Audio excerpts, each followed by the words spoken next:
सभी को मेरा नमस्कार। महेश शर्मा लर्निंग चैनल में आपका स्वागत है। आज हम पढ़ने वाले हैं क्लास 6 का पाठ 1 भोजन यह कहाँ से आता है। पाठ के नाम से ही स्पष्ट है, आज हम हमारे भोजन के बारे में अध्ययन करेंगे कि यह हमें कहाँ से प्राप्त होता है। तो आइए शुरू करते हैं।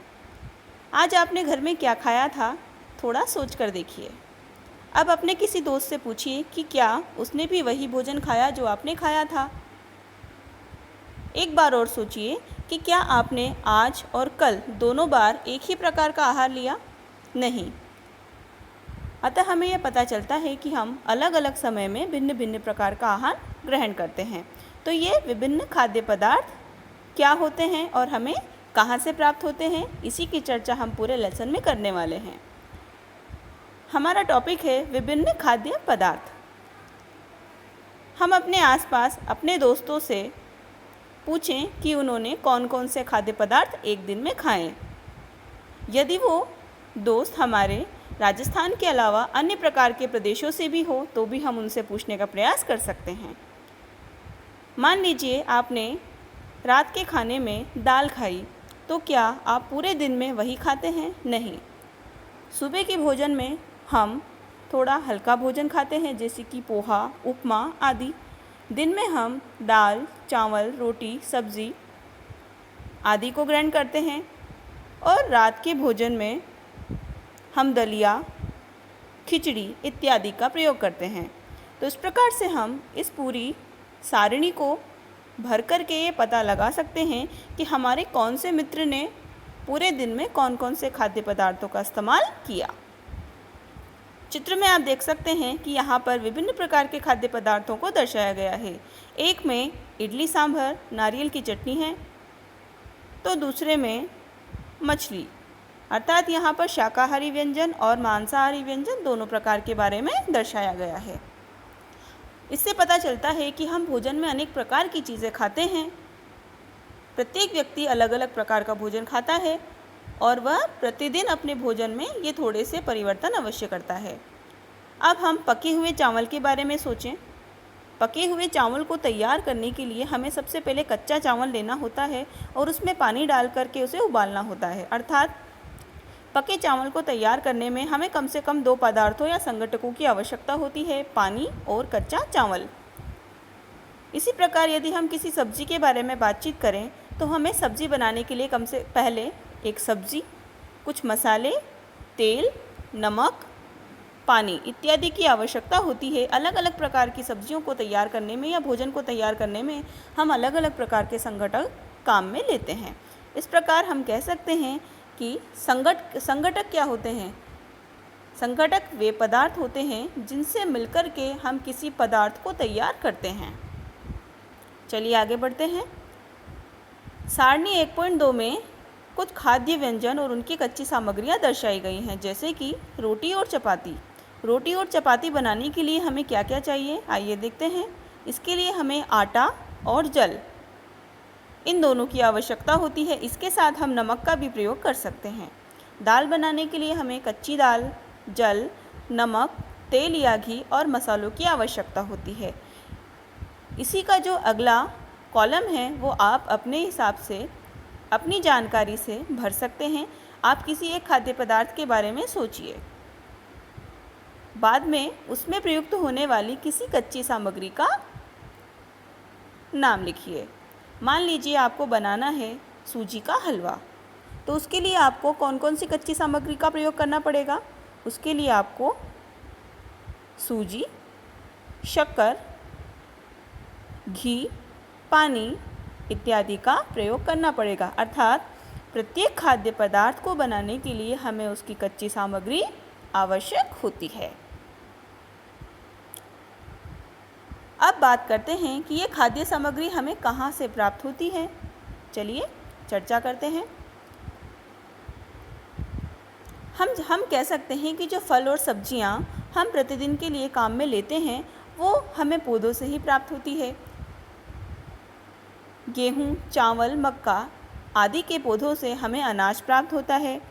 दूध, अंडा, मुर्गा, मछली, मांस ये सभी हमें जंतुओं से प्राप्त होते हैं, अर्थात हम भोजन सामग्री को पौधों और जंतुओं दोनों से प्राप्त करते हैं।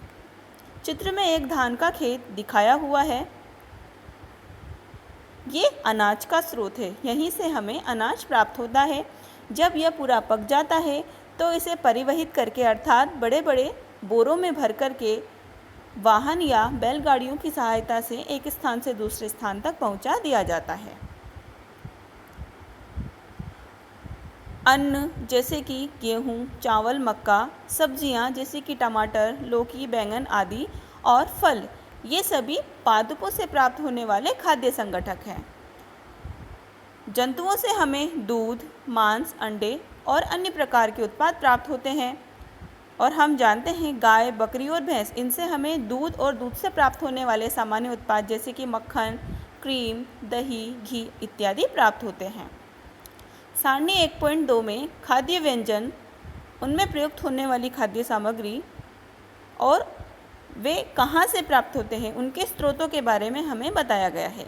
जैसे कि हम देखते हैं इडली बनाने के लिए कच्ची सामग्री के रूप में चावल, उड़द की दाल, नमक और तेल का प्रयोग किया जाता है। हमें ये जानकारी चाहिए कि ये हमें कहाँ से प्राप्त होते हैं। चावल कहाँ से प्राप्त होगा? पौधों से। उड़द की दाल पौधों से। नमक हमें कहाँ से प्राप्त होगा? नमक हमें खारे पानी की झीलों या फिर समुद्रों से प्राप्त होता है। जल हमें कहाँ से प्राप्त होता है? जल हमें हैंडपंप, नदियों, झीलों इत्यादि से प्राप्त होता है। इसी प्रकार से आप अन्य प्रकार के जो दोनों कॉलम हैं उनको आप भर सकते हैं। चलिए एक बार और कोशिश करते हैं। चिकन करी मांसाहारी व्यंजन के रूप में इसमें डाली जाने वाली जो कच्ची सामग्री है वो है चिकन, मसाला, तेल, घी और जल। चिकन यानी कि मुर्गा एक प्रकार का जंतु है, अर्थात यह जंतु से प्राप्त होने वाला स्रोत है। मसालों के रूप में दालचीनी, लौंग, अदरक इत्यादि का प्रयोग होगा।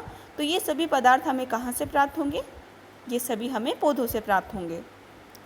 तेल और घी पौधे या फिर जंतुओं से निकाला जाता है, जैसे कि सोयाबीन का तेल या मूंगफली का तेल। और जल हमें हैंडपंप, कुओं, झीलों, नदियों इत्यादि से प्राप्त होता है। अब आप खीर बनाने के लिए प्रयोग होने वाली कच्ची सामग्री को देखें।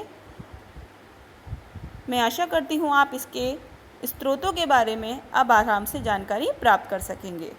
चलिए आगे बढ़ते हैं। आगे हमारा टॉपिक है भोजन के रूप में पौधों के भाग और जंतु उत्पाद, अर्थात भोजन के रूप में हम पौधों के कौन कौन से भागों का प्रयोग करते हैं। आइए देखते हैं।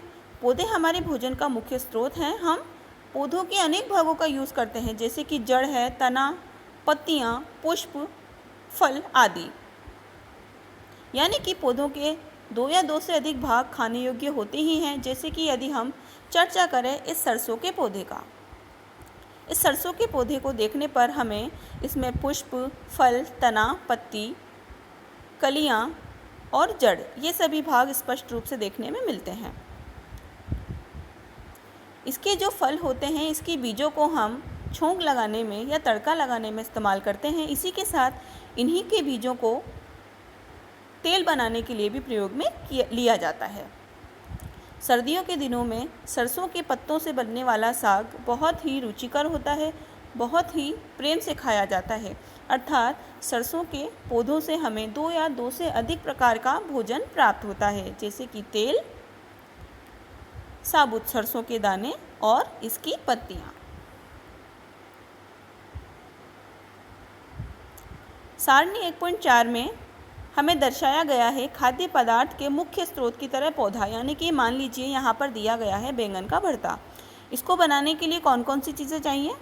बैंगन चाहिए और मिर्च मसाले के रूप में कोई भी सामग्री। इसके अतिरिक्त तेल, मूंगफली, सरसों, सोयाबीन इत्यादि का हम यूज़ कर सकते हैं। बैंगन हमें कहाँ से प्राप्त होता है? बैंगन पौधे का फल भाग होता है। मिर्च और मसाले के रूप में जब जो मिर्च है, मिर्च भी पौधे का फल भाग ही होता है। तो इन दोनों को हमें संघटक के रूप में प्रयोग करना होता है। इसी के अतिरिक्त जो तेल होता है, चाहे वो मूंगफली का हो, सरसों का हो, सोयाबीन का हो या किसी अन्य प्रकार के पौधे से निकाला गया हो, वह हमें कहाँ से प्राप्त होता है? वह हमें इसके बीज वाले भाग से प्राप्त होता है।